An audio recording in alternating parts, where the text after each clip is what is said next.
Good afternoon, everyone, and welcome. My name is Ruby Rose Lawler, and I am the Executive Director of Youth Rise, and I will be moderator of today's side event, which is co-organized by the Global Commission on Drug Policy. So Youth Rise is a global network of young people with lived and living experience of drug use, and young people otherwise disproportionately impacted by drug policies. We empower young people to engage meaningfully in advocacy for health, human rights, and policies that reflect their realities.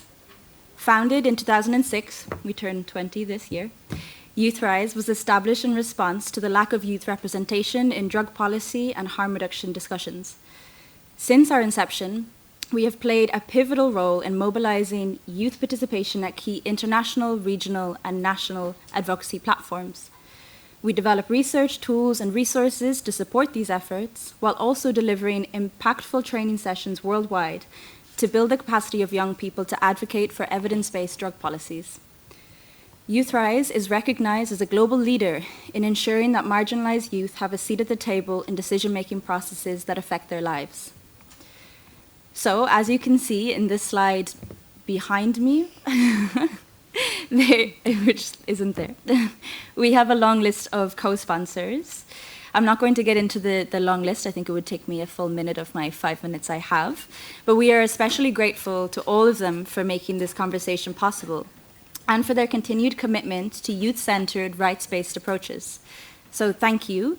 Your support helps ensure that the expertise and lived experience of young people, particularly those most marginalized, are heard within the formal spaces of the Commission on Narcotic Drugs. Today, on the 9th of March, the Human Rights Council in Geneva is observing the annual Day of the Rights of the Child, with a focus on the human rights violations of children in armed conflict. This parallel discussion underscores how children and young people's rights must be at the center of every area of UN work, including drug policy and health systems, and reminds us that young people are often navigating multiple overlapping crises and forms of violence. In this complex environment, listening to the experiences of young people is imperative. In 2024 in New York, member states adopted the Pact for the Future and the Declaration of Future Generations, and have pledged to protect the rights of all young people while including them in policy decisions. This means young people who use drugs and young people otherwise impacted by punitive drug policies too.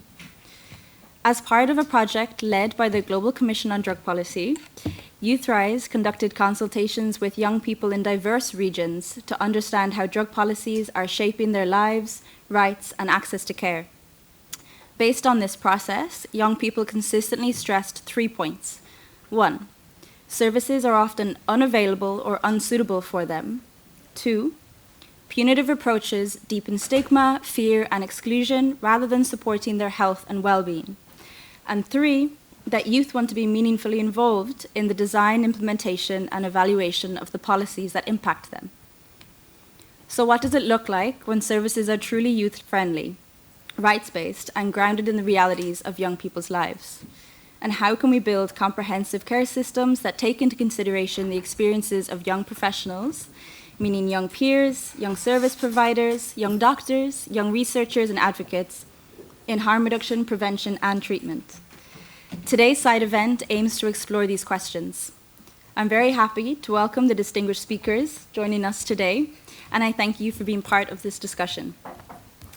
To start our panel, it is my pleasure to invite Commissioner Adiba Kamarul-Zaman from the Global Commission on Drug Policy to deliver opening remarks via a pre-recorded video message. Thank you.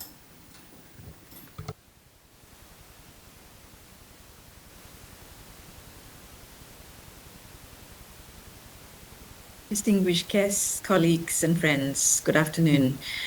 My name is Adiba Kamarul-Zaman, and I am a member of the Global Commission on Drug Policy.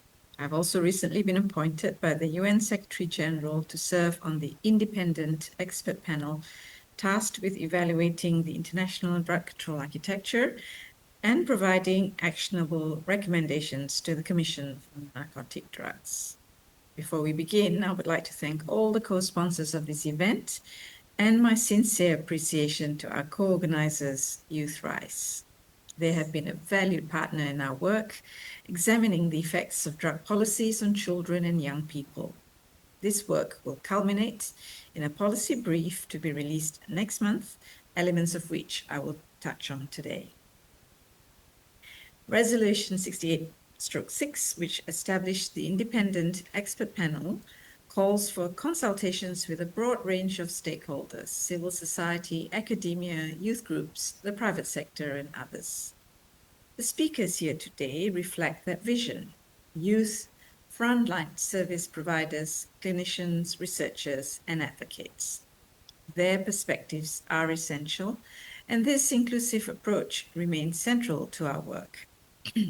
Young people on the front lines of care, service delivery, research, and advocacy witness daily where policies succeed and where they fail. Their experiences are not peripheral. They are fundamental to this discussion. Through this project, we are working to understand how drug policies affect children and young people and to turn that understanding into meaningful action. We do this first by linking international human rights frameworks, including the Convention on the Rights of the Child, to domestic policy. We also conduct consultations with a wide range of stakeholders and, crucially, with children and young people themselves to ensure their perspectives guide our work. At the same time, we develop actionable, evidence-based recommendations, and we work to elevate these issues on political agendas while encouraging further research. From our consultations and research, several key messages stand out. While preventing or delaying drug use is widely recognized as important, it often overshadows the more hidden harms created by laws and policies regulating drugs.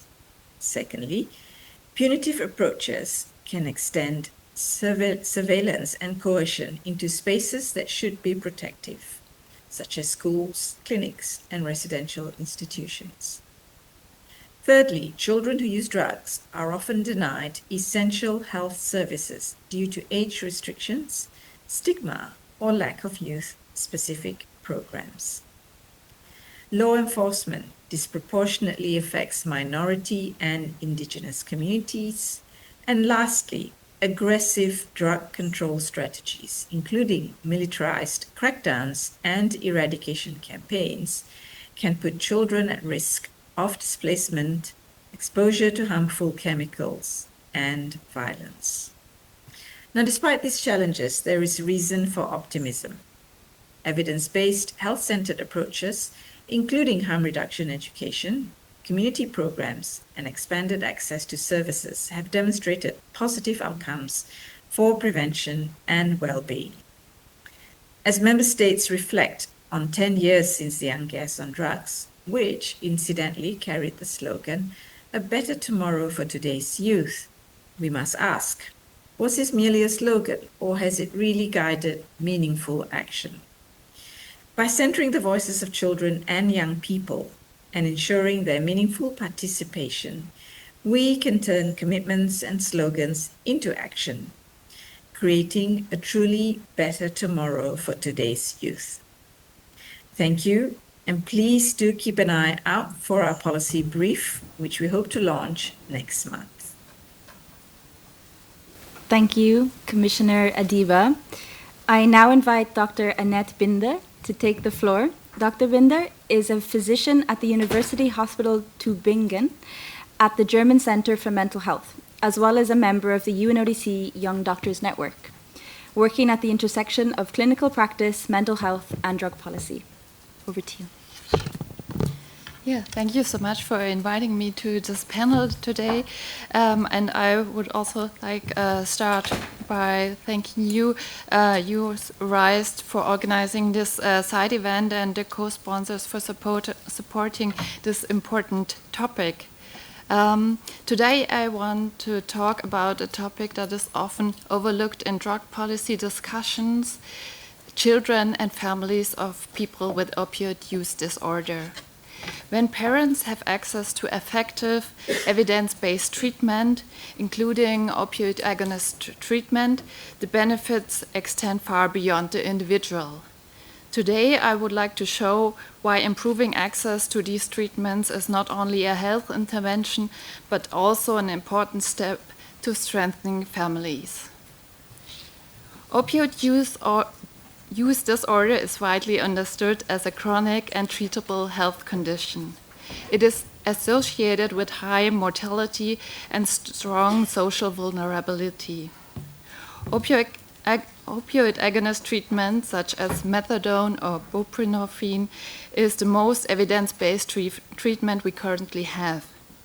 Decades of research have shown that it reduces mortality, decreases illicit opiate use, and improves both mental and physical health. Importantly, it can create stability in people's lives. And stability is essential for recovery, including participation in family and community lives. And recovery does not always mean abstinence, especially in opioid agonist treatment. Recovery means stability, health, and the ability to live meaningful lives. However, despite strong evidence, stigma still shapes how treatments are perceived by society, institutions, and sometimes even by the patients themselves. Stigma operates at several levels. Thank you. We see it in public attitudes, in healthcare systems, and also as internalized stigma experienced by the patients. These dynamics directly affect treatment outcomes. People may delay accessing care, discontinue treatment too early, or feel pressure to stop treatment even when it's helping them. So stigma does not only influence perceptions, it can actively destabilize recovery. In a qualitative study we conducted in 2 injectable opioid agonist treatment facilities in Germany, we interviewed 27 patients about their experience. Patients consistently described treatment as stabilizing and life-changing. However, many also perceived it as a last resort treatment, and some still felt that true recovery should mean abstinence. We described this dynamic as recovery at risk. People benefit from treatment, but stigma can make them question whether they should discontinue. These dynamics become especially important when people in treatment are parents. One patient told us, "I have a daughter. I want to be a role model again, not a bad role model." His wish to stop treatment was not driven by lack of benefit, but self-stigma, and the feeling that staying in treatment conflicts with being seen as a good father. If stigma can destabilize recovery, the question becomes how can health care systems actively protect or enable stability? One opportunity is rehabilitation. In Germany, specialized rehabilitation for substance use disorder is widely accessible through healthcare insurance or pension insurance systems. Historically, these programs followed a strict abstinence-based model, and patients receiving opioid agonist treatment were excluded. This changed in the recent years. Today, rehabilitation can take place when patients continue their opioid agonist treatment. This reflects an important shift. Pharmacological stability can support treatment rather than undermine it. I would briefly illustrate this with a clinical example from my work.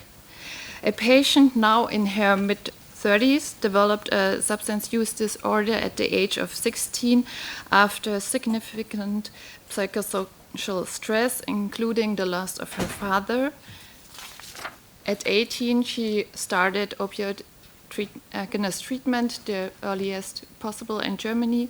Later, she had a son, but due to ongoing instability, the child mainly lived with the grandmother. She maintained contact but struggled to consistently fulfill her parental role. During an 18 weeks rehabilitation program, she continued her opioid agonist treatment while receiving intensive psychosocial therapy. Structured weekend visits with her son were integrated into the treatment, and over the time we observed improvements in emotional stability and social functioning. This led to a stronger mother-child relationship and a great emotional security for the child. This example shows how integrated evidence-based care can interrupt intergenerational vulnerability rather than reinforce it. Reducing stigma also requires professional responsibility. In Germany, several professional societies have joined forces through the initiative Open Hearts, Open Minds. This initiative promotes awareness and concrete strategies to reduce stigma towards people with substance use disorder, also within the healthcare system. And I brought you a picture of a school for young healthcare professionals working on this topic. And this is so important because stigma does not only is a societal task, but it must also begin within our healthcare system. If you want to learn more about the initiative, you can scan the QR code, but unfortunately the webpage is only in German. Taken together, these findings point to 4 policy implications. First, we have to ensure access to evidence-based opioid agonist treatment. Second, we should include pharmacological therapy and rehabilitation. Third, we should work on reducing stigma also within the healthcare system. And finally, opioid agonist treatment should be recognized as an intergenerational prevention strategy because stabilizing parents ultimately protects children. In conclusion, evidence-based opioid agonist treatment can create stability, but stigma can undermine this. When parents receive integrated, destigmatized care, recovery becomes more than a symptom reduction. It becomes a foundation for family stability and child well-being. In this sense, evidence-based addiction treatment is not only a medical intervention, it is also a family and youth policy measure. Because when parents stabilize, children thrive. Thank you very much for your attention.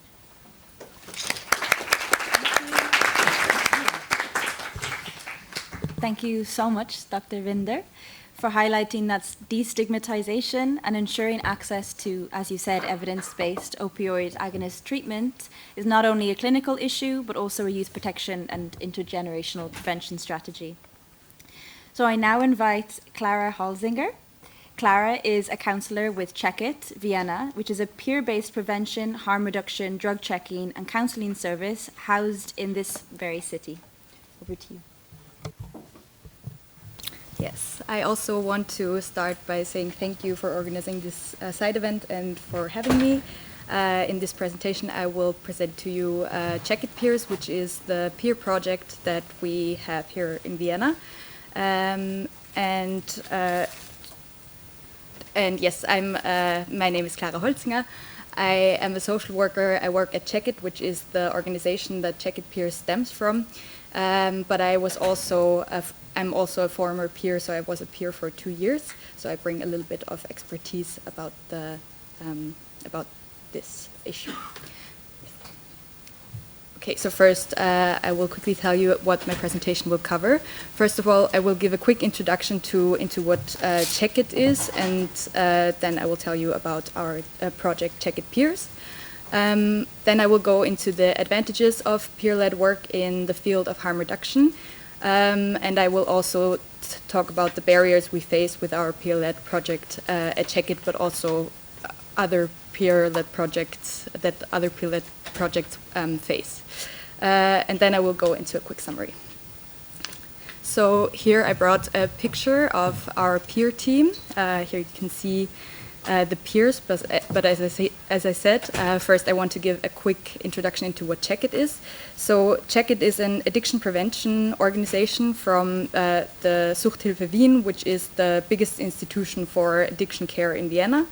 And at Check It, we offer drug checking, counseling, and information about anything regarding harm reduction and safer use.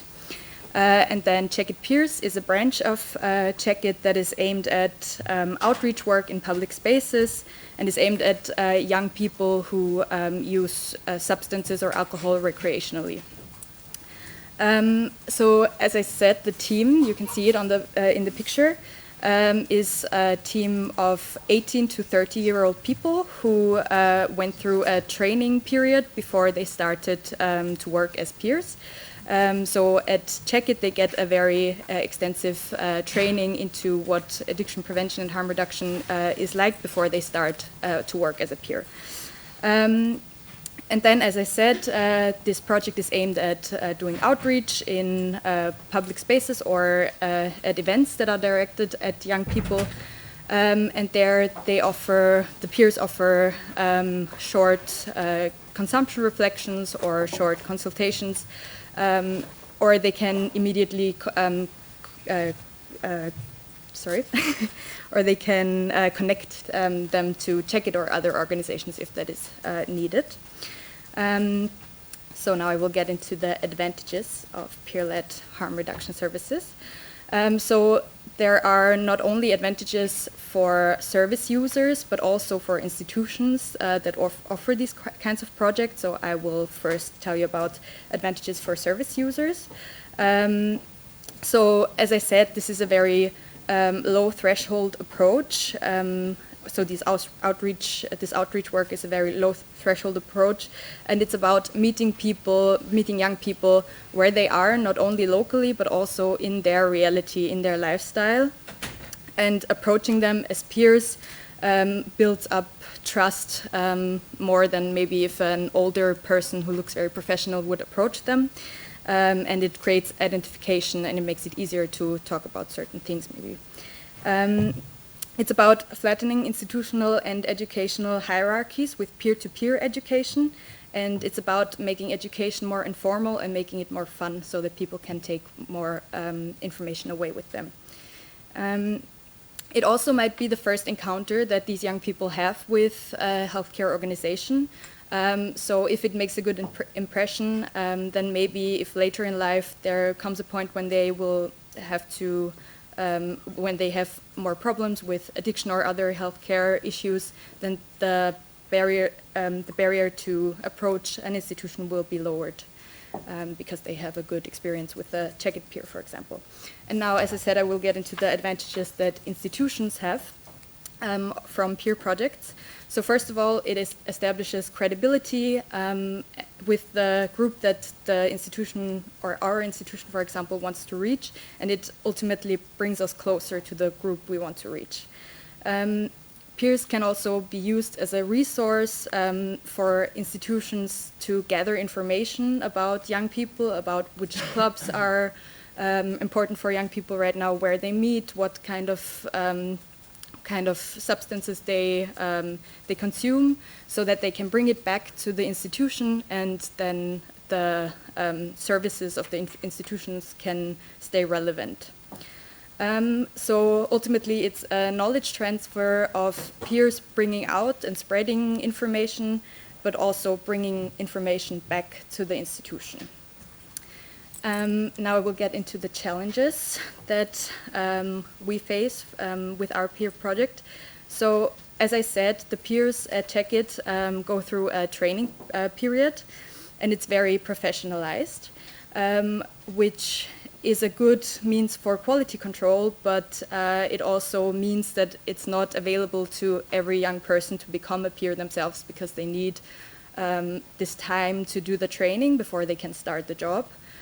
Which means that our group of peers is pretty homogeneous. It's mostly students from social work or from psychology doing this kind of work, and we would love it if it was a little bit more diverse, but this professionalization kind of inhibits this sort of participation of everyone. And then also funding. We are lucky enough to have a funded peer project. This is not the case everywhere. A lot of peer projects in the field of harm reduction, for example, are grassroots organizations, and it is just very important to ensure funding so that quality control can happen and that these projects work as well as they can. Okay, and then I will come to the summary. So as I said, there are a lot of advantages, not only for the service users, but also for institutions, if institutions have peer projects in this field. But there are still a lot of challenges, and it's not funded a lot of places in the world. And now all of these points were very theoretical, but because I was a peer myself, I also wanted to bring a little bit of my experience into this, and just also tell you about that this kind of work actually works very well. In my experience, it's very easy to talk to people, to get information out there, to have little talks, to get young people connected to professionals. It just works very well. So yes, I'm very happy that we have this project and that I can speak to you about it today. And that was it.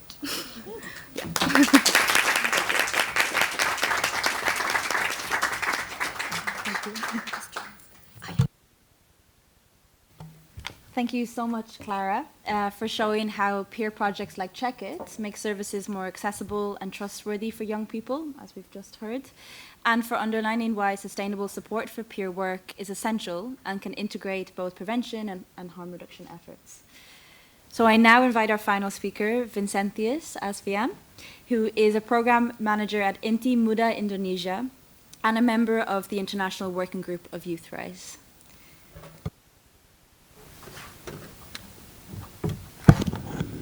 Thank you. Good afternoon. My name is Vincentius Asvian. You may please just call me Asvian. Previously, I want to say thank you to Youth Rights and Global Commission of Drug Policy for co-organizing this event. I'm one of the international working group from Youth Rights as well, representing Indonesia from the ASEAN Pacific region. So this is my presentations regarding the youth center programs on harm reductions and drug policy reforms. I came from Inti Muda Indonesia, organizations working on HIV, young key populations, and also harm reductions in Indonesia, mainly for young people under 35 years old. Okay, so for contextual, this is contextual informations. I want to start with a number like there's 280 million people in Indonesia. That is the fourth largest country in this planet, and within that number sits one of the world's youngest, fastest growing demographics. And when we talk about drug policy in Indonesia, we're not talking about a small experiment, but we're talking about decisions that shape really when it comes to health, freedom, and futures, and it starts from policy. Next. This is the first one is about the impact of drug policies on youth-centered service in Indonesia. This is the legal reality. Indonesia operates one of the most punitive drug frameworks in the world. Possessions alone carries 4 to 12 years in prison. Trafficking can mean life or death. There is law on the books, Supreme Court Circular Number 4 of 2010, that is supposed to direct people who use drugs towards the rehabilitation rather than incarcerations, but in theory, small quantities should open the door to treatment. But in practice, the door is almost never open. And also, 40%, as you can see in the screen, 40% of people charged with drug trafficking offenses were carrying quantities officially considered below 1 day of personal use. They were not traffickers, but they were users, and they were prosecuted as criminals. Among all those charged specifically under the personal use article, the one designed to protect them, 92.3% were still sentenced to prison only, no rehabilitations, just punishment. As you can see on the next slide.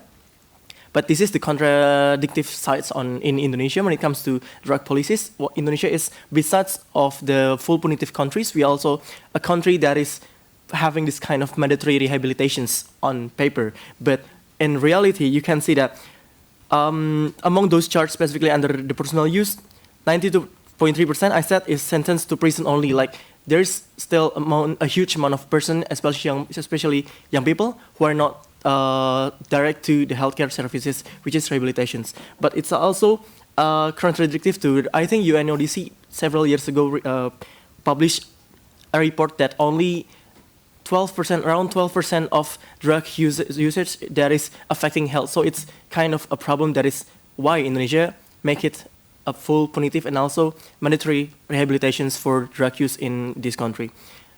Next slide. This is the policies on children and youth, and we look at the children specifically. Out of 47 child cases handled by prosecutors between 2020 and 2025, 40 were detained, and also despite a legal framework that says detention should be the last resort. This is not a justice system, I think, that protecting young people, but it is a system that is actually criminalizing them. Next. Okay, so in Indonesia, especially as a part of International Working Group in Timur Indonesia, we are work on, this is very specific topic when it comes to work on age consents.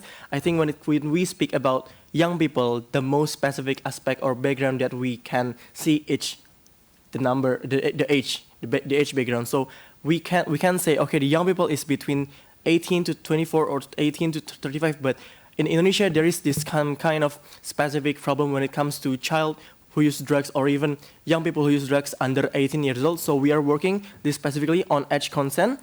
Young people cannot access care without parental consent. That's what happened in Indonesia when it comes to HIV services, testing, ARV, and also especially on the harm reductions like opioid agnostic services like methadone and Subuxone in Puskesmas in a health center in Indonesia.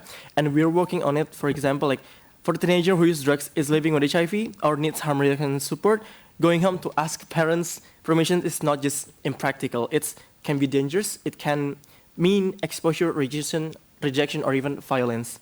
And we work on that when it comes to age consent. And this is like one of the practices that we do in Indonesia. When it comes to HIV response, we work it's supported by the Global Fund. And this we have some mechanism of community healthcare worker to outreach those key population, especially young people who are high risk to HIV and also who are using drugs to access the harm reduction services. So the work on age consents, we encourage the government to be able to recognize, to be able to work with them, the community's healthcare services, especially those young people who are also using drugs and working as a community healthcare worker, to be able to assign as a guidance, as a guardians, to tackle these works on this problem on age consent. The next one, this is the community-led monitoring. This is specifically on HIV, but when it comes to the services, the opioid agnostic services also monitored under this mechanism. So actually, community-led monitoring is a mechanism built by the community to support the healthcare services to improve their service quality by data, by recommendations, and an analysis when it comes to the problem that is happened or occurred in the field. And also, services are assessed based on 5 key indicators: their availability, accessibility, affordability, acceptability, and quality. When we think about harm reduction services in the clinics, in the healthcare services in Puskesmas in Indonesia, for example, I will say again, like opioid services, like methadone services, Subuxone, and services, young people who are accessing the services and they experiencing a lot of problems, for example, like stigma, discrimination, even they be unable to get into the clinics because of those age consents, how we be able to tackle the situations by data, obviously, like, right? But this is the information that be able to also cover the needs of the data, the community-led monitoring. We have this intervention in Indonesia, and we emphasizing on how we be able to do the age disaggregation on data, on the community-led monitoring, to see which services that is affecting young people, which services, which city, which province on the harm reduction services that is really focusing on there is obstacle occur on the young people who use drugs, on young people who are key populations. And also, next slide, please. I think I want to, I have mentioned like the challenges working on harm reduction, working on the advocacy, the research on young people, on the community. it's so unique because harmful and normative culture towards harm reductions is a huge thing in Indonesia. It's the drug itself, the perception toward the drug itself is not necessarily through the policy, but through the culture.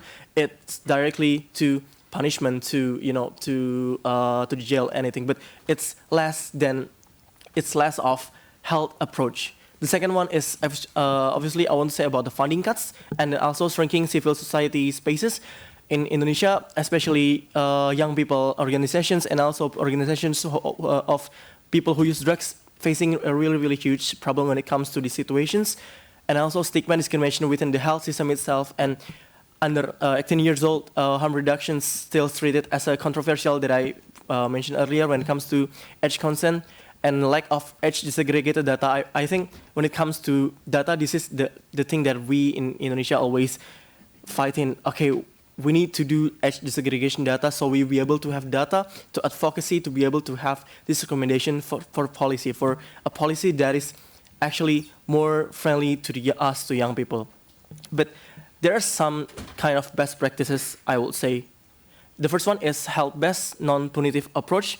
This is what we know what works, a health-based, a non-punitive approach, with treating drugs use as a public health issue, not a criminal one that is a foundation. Everything else builds on that.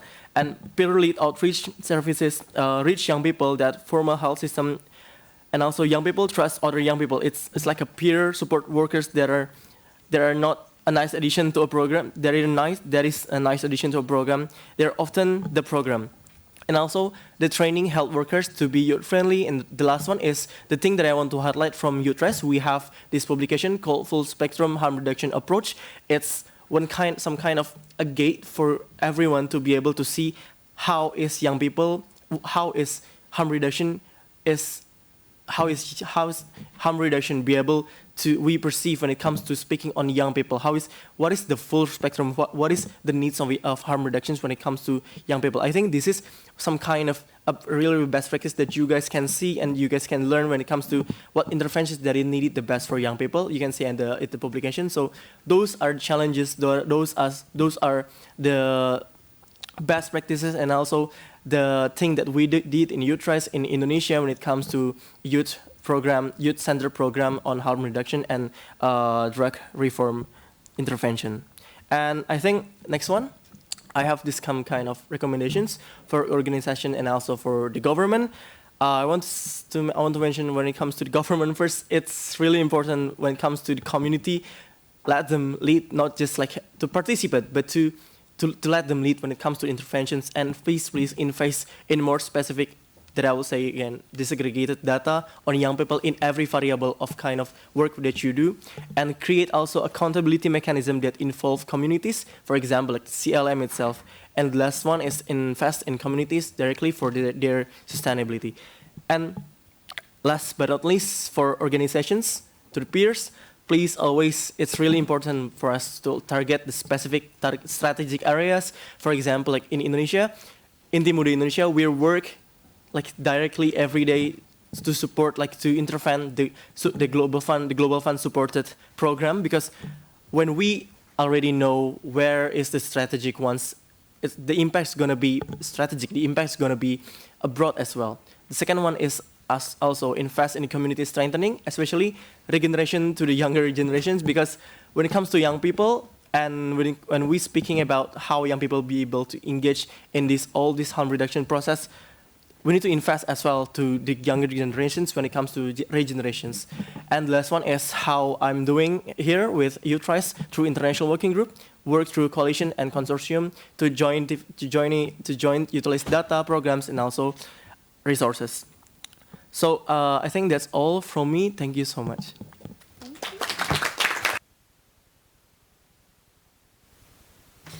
Thank you so much, Asvian, for bringing the perspectives of young key populations and reminding us that the law, policy, and stigma interact to shape what is and what is not possible in youth-centered programming. We really appreciate it. So now I'm going to open the floor for brief remarks from our UN agency, civil society, and member states that have supported this event. Each intervention should be around 2 minutes, if possible. We invite you to reflect on one concrete way in which your institution is supporting youth-centered, health-led, and rights-based responses to drug-related challenges. And one priority change you would like to see in the international drug control system to better protect the rights and well-being of children and youth. I'm first handing over to our one pre-recorded intervention from UNICEF, and then to the rest of the speakers. Thanks. Excellencies, distinguished speakers and friends, it is an honor to join you today for this Youth Rise and Global Commission on Drug Policy side event during the Commission on Narcotic Drugs. Apologies for not being there with you in person. I'm Zainab Hijazi, UNICEF's global lead on mental health based in New York. At UNICEF, our work with adolescents is grounded in 3 principles: equity, participation, and a life course perspective. Adolescence is a pivotal stage of development. The brain is still rapidly maturing, identities are taking shape, and social environments begin to exert powerful influence. The support that young people receive during this period can shape their health, well-being, and opportunities for years to come.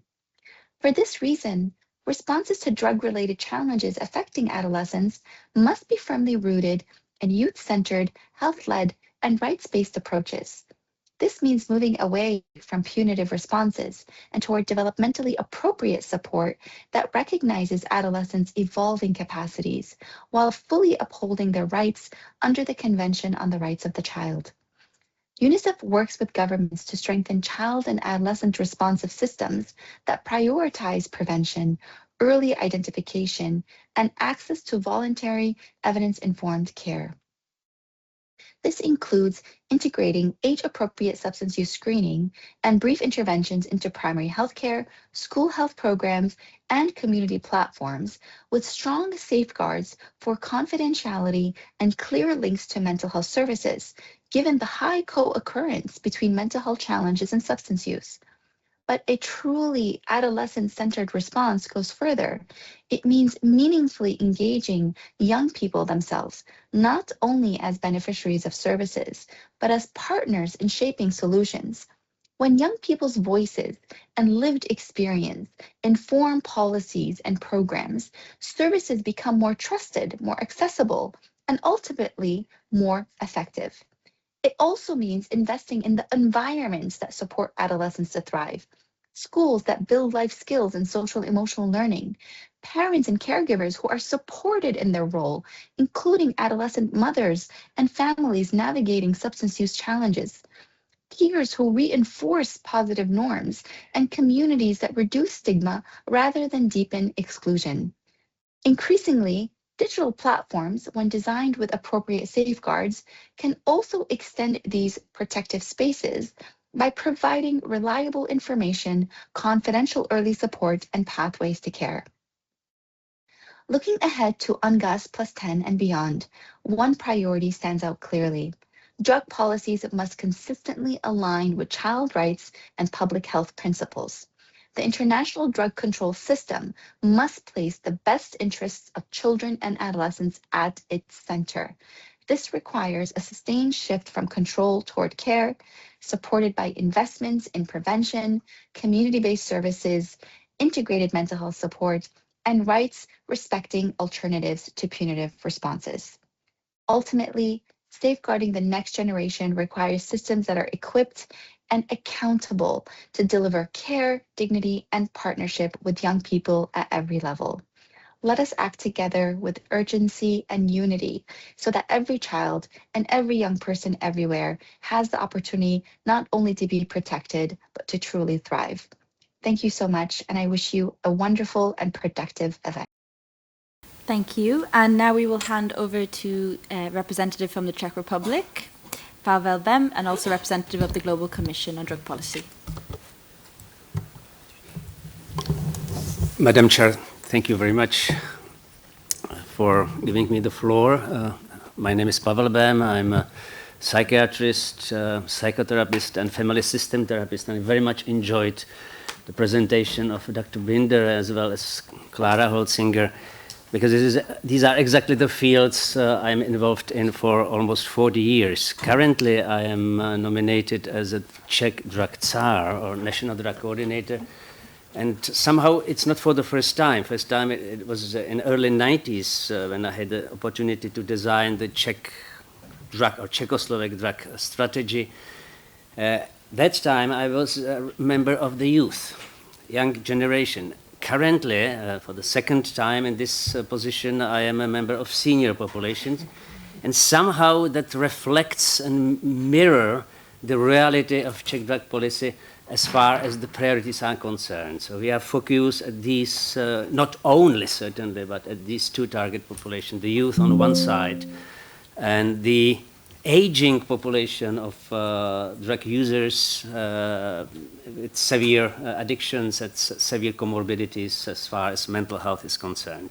The question for me, and I'm not going to take too much time, what are the strategic thoughts behind the Czech drug policy? Certainly, we keep an eye on making sure that it's based on evidence and it's human rights oriented as well as harm reduction oriented, because the Czech Republic is not a so rich country, and we have really to make sure that all the invested means are effective. So we are looking at the cost effectiveness of cost-benefit approach. The national drug strategy in place in the Czech Republic ends next year, puts strong emphasis on prevention, treatment, and harm reduction in drug use, especially among youth. The Czech Republic systematically advances civil society engagement and anti-stigma efforts, as well as gender and age-sensitive approaches at both EU as well as UN levels.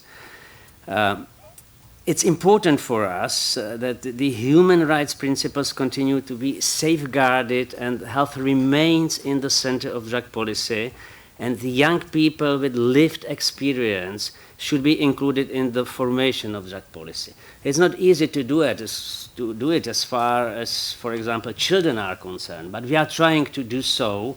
And the new action plan and drug policy, which is just now being prepared, is based on this strategy. We also look at the regulation of substances with lower risk, because we do not see too much benefits of all these prohibition approaches. I don't want to use the term war on drugs, because we saw such enormous stigmatization in our country that we are trying to prevent stigma, ensuring accessible services for young people. Finally, the Czech Republic has somehow championed these principles at EU level, and notably through Council conclusions on a human rights-based approach to drug policy adopted under its 2022 EU presidency.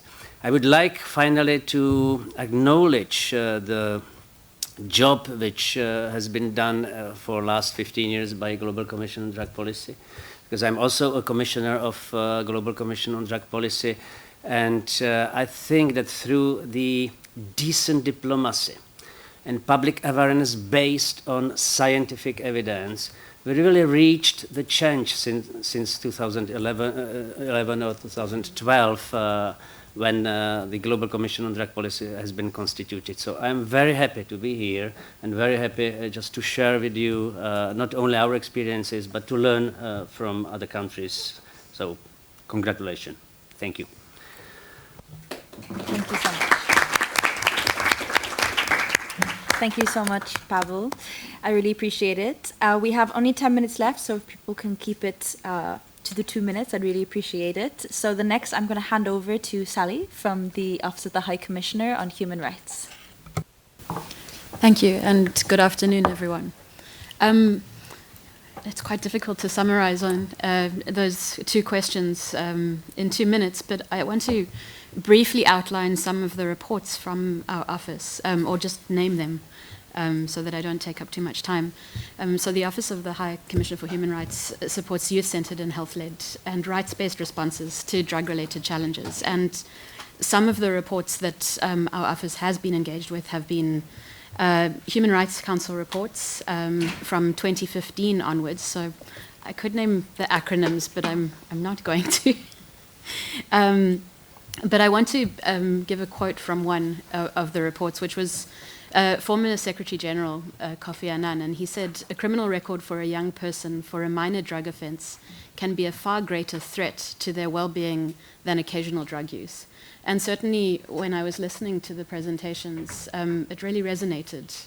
That was 2015. Since then, there have been a number of other Human Rights Council reports, including one in 2018, another in 2023. And what I would really call on just in this meeting is to encourage, earlier this month, our office did send out a call for input on a forthcoming report, and the deadline is later this month. And so I'd really encourage and ask that one of the things that youth can do is not only to engage with the human rights mechanisms, including the CRC, which has been mentioned by our UNICEF colleagues, but also on this forthcoming report, which is on the implications of drug policies on the rights of women and girls.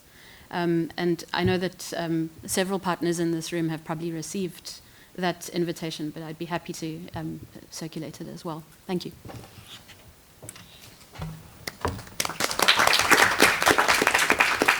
Thank you so much, Sally. I really appreciate it. I'm going to hand over straight away to Boyan from UNDP. Thank you, Chair, and thanks to all the co-sponsors for organizing this important discussion.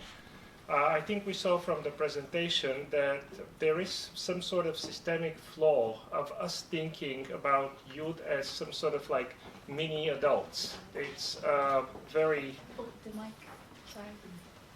It's a flawed approach.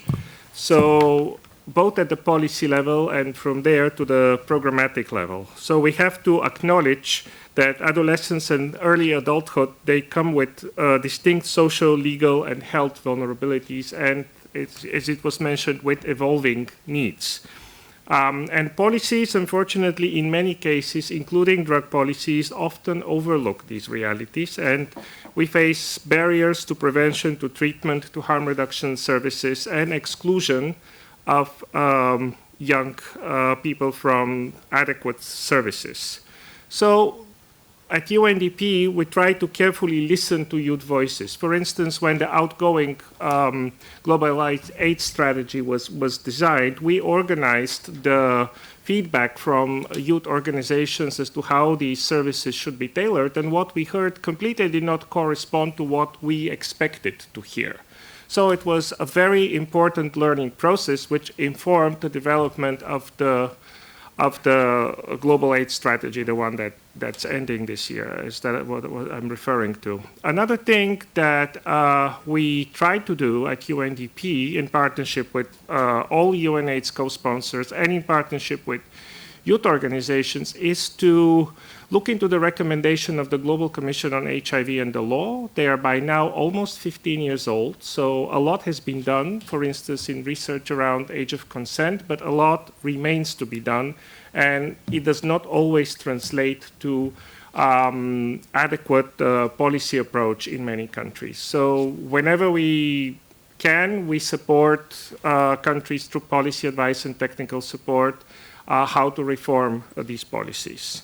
And the third thing that I would like to mention, and this is connected to a big concern of mine and a big concern of the organization, this is the active engagement of youth organizations and networks in the discussion and in informing the whole global discourse and then national approaches. There is a growing concern about funding and support of such organizations. To give an example, there was an excellent initiative that was led by UNICEF.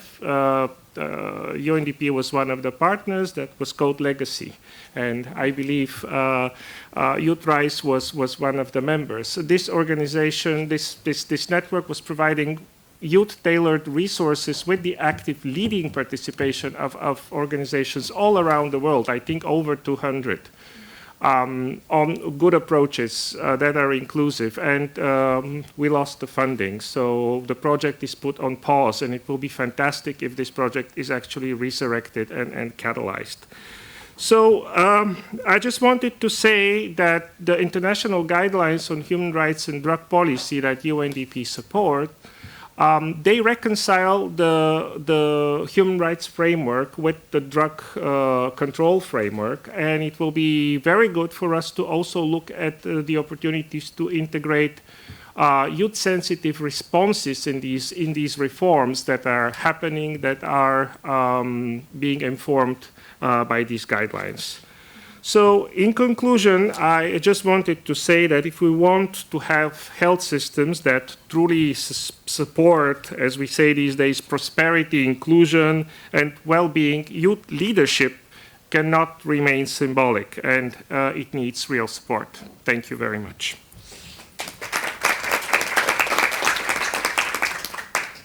Thank you so much, Boyan. I really appreciate it. So now over to the International Federation of Medical Students Association. Thank you so much for the side event and for inviting us. I'm Anna. I'm a medical student in Greece, and I'm here with the International Federation of Medical Students Associations. We're representing medical students from more than 120 countries. So what I wanted to stress with my presence here is the medical aspect, including, of course, the youth, because as future healthcare professionals, we see every day how the stigma is still there inside the hospitals and the health services, and there are gaps in our training that continue to prevent many youth people from actually reaching out to these services. So most of the solutions that young people have right now are community-based, but this can also not be reachable for some of them. And of course, there's different approach that needs to be done, including the medical sector. So one priority change for us would be the integration of stigma-free and youth-oriented training for healthcare professionals on substance use and harm reduction, and for the health workforce development. And for us to be equipped with evidence-based and non-judgmental care. I think this is very important, because also the approach counts. It's not only the information. We have the information all of the time, but we don't know how to approach these patients. So for us, as I must say, through initiatives and through being part of the UNODC Young Doctors Network, we try to empower young healthcare professionals to understand these topics and contribute in their countries and in their contexts to health-centered and evidence-informed responses to drug-related challenges. So as we approach now the 10-year review of the 2016 UNCA assess on drug and meaningful engagement with youth, I think is very present. You also mentioned it. So we are here, and we are grateful to be working with you and contribute in this sector. Thank you. Thank you so much. I really appreciate it. And over to the Global Campus on Human Rights. I see we only have a minute, so I'll try as quickly as possible. So what is the Global Campus of Human Rights? A network of around 100 universities with 8 regional master programs on human rights and democratization. And since 2019, we've been working very much on focusing on mainstreaming children's rights through our educational networks, but also specific projects that we've been doing all over the world, building capacities. These different 8 regional programs have also now a child rights officer, and we also conducted a project which is called the Child Leadership Team. And the Child Leadership Team is a group of children that are coming together in each of these regions, coordinated by their child rights officer, and also a youth advisory group, which are the children who grow older, so 18 to 24, which is still part of the whole sessions. And we're working with them to move away from this adult-led tokenistic forms of participation to more child-led processes where they decide really what they want to talk about and work on. So we have been now working with them for the past 5 years, and each region has now a child leadership team. And for our cooperation with the Transforming Drug Policy Project, which was led by our side by Julia Runte and John Paul Amma, we have engaged with children in 6 out of the 8 regions of the world. At first, we did research also in the different regions, and then that moved towards specific sessions, online virtual sessions, about 3 that we did, to really listen to them and to hear what their wants and needs are in this relation. And I won't add anything extra in this because a lot has been said. But one thing was that across all regions, young people really endorsed harm reduction, evidence-based education, and compassionate communication as more effective approaches. And lastly, what's the most important is they welcomed and appreciated being able to speak their voice and be heard in the process. And this is exactly where it should start. It should start with the youth and with the children, and then move towards the policies and so forth. Thank you so much for listening.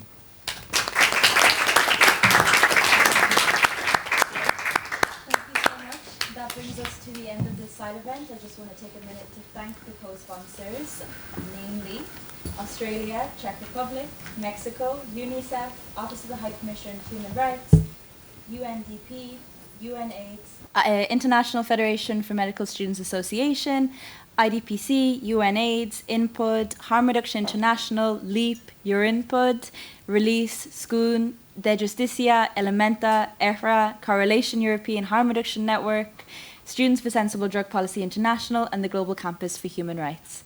Thank you all, and thank you all for coming today. I really appreciate it. We can continue the discussion in the halls, but we're going to get kicked out of this room now. Thank you so much again. Bye.